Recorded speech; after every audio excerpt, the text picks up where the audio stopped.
Bem-vindo de volta à eletrônica. Esta é a doutora Ferri. Nesta lição, faremos uma revisão dos gráficos de resposta de frequência, incluindo gráficos de Bode. Em nossa última lição, fizemos uma revisão das funções de transferência. Bem, precisamos de funções de transferência para podermos fazer uma resposta de frequência. Portanto, esta lição definirá a resposta de frequência para a função de transferência. Na verdade, eu vou em frente e defino aqui mesmo, porque isso é realmente tudo o que quero dizer sobre isso. Uma resposta de frequência é o gráfico de magnitude de tomando a função de transferência, h de ômega. Queremos tomar a magnitude de h versus ômega. Trace dessa forma. E o ângulo é o ângulo de h versus ômega. H é uma variável complexa. E então queremos mostrar os gráficos lineares e gráficos de Bode correspondentes à resposta de frequência. Vejamos um circuito específico. Este é um circuito RC que vimos algumas vezes na lição de impedância, bem como na lição de função de transferência. Descobrimos que a função de transferência é igual a este H aqui. E o que queremos definir é a magnitude e o ângulo. Bem, vamos dar uma olhada, vamos dar um passo para trás e pensar. Uma magnitude de A, número complexo. A mais JB.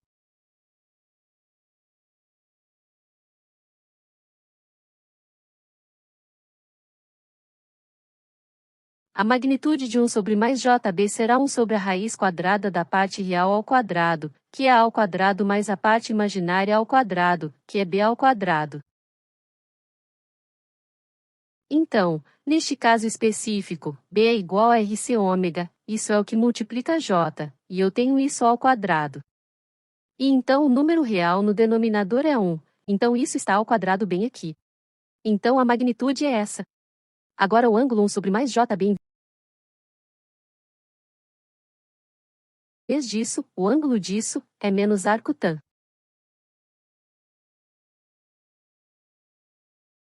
E o sinal de menos vem porque é assim. O número complexo está na verdade no denominador. E então é a parte imaginária sobre a parte real. Então, neste caso, é B sobre A. E A é igual a 1, e B é igual a RC ômega. Se eu quiser traçar isso, o que estou traçando? E a magnitude é h de ômega e então esta magnitude. Então, estou aplicando essa função aqui. E é a função do ômega, e uma coisa que você pode ver é que conforme o ômega fica muito grande, ele fica pequeno. E então este é o ângulo, é o arco tangente de RC vezes ômega. E neste caso, à medida que o ômega aumenta, esta abordagem é menos 90 graus. E como o ômega é igual a zero, é 0 graus. O que isso significa? A função de transferência aqui é realmente como um circuito processa sinais de frequências diferentes. Então, neste caso, suponha que eu tenha uma entrada que é uma soma de duas ondas de sinal. E a soma de duas ondas de sinal tem uma amplitude de 1 e uma amplitude de 1. Mas frequências diferentes. 50 e 800. Você pode ver o 800 como sendo a alta frequência aqui e o 50 está sendo meio que a frequência baixa ali. Então, eu tenho essa soma de duas frequências e uma delas em 50. Então, o que eu faço é ir para esse traçado do 50. Este é o gráfico da minha resposta de frequência. Aos 50, eu olho esse valor aqui, isso é cerca de 0,95. E às 800, eu olho para o valor lá, que é cerca de 0,13. Então, minha saída. A amplitude é igual à amplitude de entrada vezes o correspondente H naquela frequência, a grandeza correspondente. Então uma vezes 0,95 está bem aqui. A amplitude de entrada vezes H para me dar a amplitude de saída. E lembre-se de escrever aqui, a amplitude de saída. É igual à amplitude de entrada vezes H naquela frequência. É isso que estamos usando. E a outra coisa é o ângulo de saída é igual para o ângulo de entrada mais H nessa frequência. Nestes casos não tem o ângulo, então o ângulo de entrada é zero. Então, olhando para o curso tentando descobrir quais são esses ângulos em 50. Isso é cerca de 20 graus negativos. Então é aí que pego os 20 graus negativos. E a 800, isso é cerca de 85 graus negativos. Então é aí que chego a 85 graus negativos. Então a função de transferência nos diz qual é a amplitude de saída e qual é a fase de saída. E o que vemos aqui é que este caso em particular nos atinge à medida que chegamos à alta frequência. Então isso significa que a parte de frequência mais alta deste sinal fica atenuado. E isso você pode ver aqui, a alta frequência é muito menor do que era antes, ao passo que é muito mais dominado pela baixa frequência do que neste caso. Então ele deixou a baixa frequência passar sem muita mudança e atenuou a alta frequência. E podemos ver isso vendo o que acontece com esse gráfico aqui. O que vimos até agora foram gráficos lineares. Quero mostrar a vocês um gráfico de Bode, que tem os mesmos valores, as mesmas informações, mas desta vez em escalas logarítmicas. Então, olhando para a magnitude, agora a magnitude está escrita em decibéis e é isso que dB significa. Quando eu tomo 20 vezes o log da magnitude. E eu represento isso versus frequência.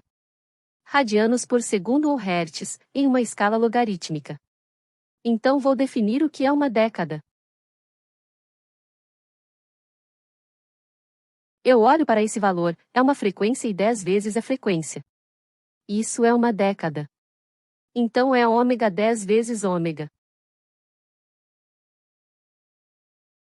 Ou em termos de hertz, frequência em hertz até 10 vezes essa frequência. E isso não importa. Não precisa ser 10 e 100, pode estar em algum ponto intermediário. Isso também é uma década ali, então é essa distância bem ali. E o ângulo, estamos apenas traçando o ângulo, na escala de frequência, não fazendo nada de especial com isso. É apenas em uma escala logarítmica na parte de frequência. Então, qual é a diferença a aparência destes, o gráfico linear versus o gráfico de Bode? Gráfico de Bode, este é um gráfico linear e seu gráfico de Bode correspondente. Então, em cada ponto, por exemplo aqui, eu pegaria 20 vezes o log de 1 e obtenho 0 dB, que é o que eu obtenho aqui.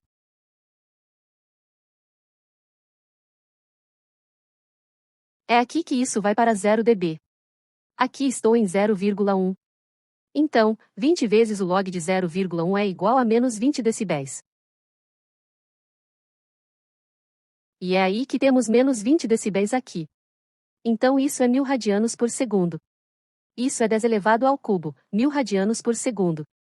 E o ângulo é a mesma informação. Eu estou apenas desenhando uma escala logarítmica aqui. Características de um gráfico de Bode. Em alta frequência isso tem uma inclinação de menos 20 dB por década. E isso, o que está plotado especificamente aqui é este circuito RC. A função de transferência deste circuito RC. E podemos desenhar isso em alta frequência, frequência mais alta, isso é uma espécie de linha assintótica I. E onde essas duas linhas se encontram, isso é o que chamamos de frequência de canto, ômega zero. É uma frequência de canto. Para este circuito específico, o ponto onde eles se cruzam, é 1 sobre RC.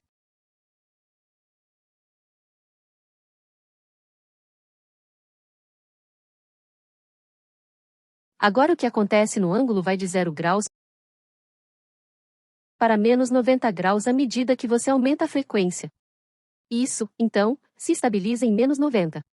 Então essas são as características de um circuito de primeira ordem, e como é o gráfico de Bode. Este é um circuito RLC, é um circuito de segunda ordem. E há dois casos que vamos analisar. Um é chamado de superamortecido e o outro é chamado de subamortecido. Então esta é uma função de transferência, já vimos isso antes. E em alta frequência, posso descobrir qual é essa inclinação. Porque esta é a segunda ordem circuito eu tenho um L e um C. Isto é menos 40 dB por década. E posso descobrir qual é essa frequência de canto desenhando estas linhas assintóticas bem ali. Então essa frequência de canto aqui embaixo é 1 sobre a raiz quadrada de LC.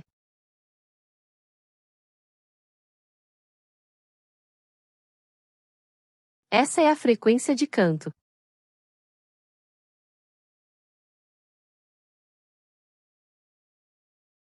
É onde o gráfico muda.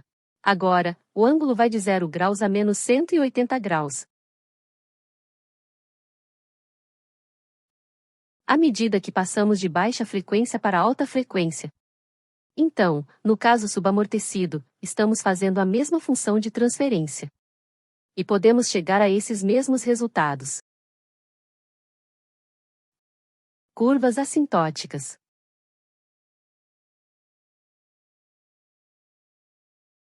E ainda tem o valor, onde ômega 0 é igual a 1 sobre a raiz quadrada de LC. O que descobrimos aqui é isso. Não tínhamos nenhuma dependência de R aqui. Mas à medida que R diminui, obtemos um pico ressonante.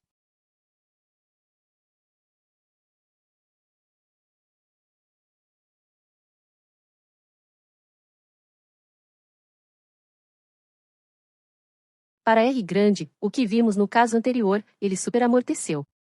Não houve pico ressonante. Então esta é a faixa de frequência ressonante, e isso, na verdade, esse valor de pico, é uma frequência ressonante. Frequência em que isso acontece, frequência ressonante. E essa. Nesse ponto, isso significa a saída. É maior que a entrada. Amplitude de saída é maior que a amplitude de entrada em ressonância.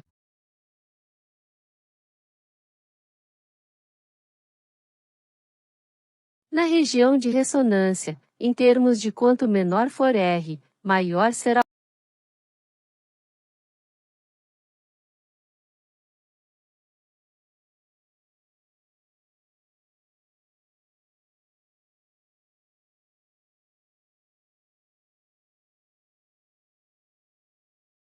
A única diferença é que à medida que R fica menor, fica mais nítido.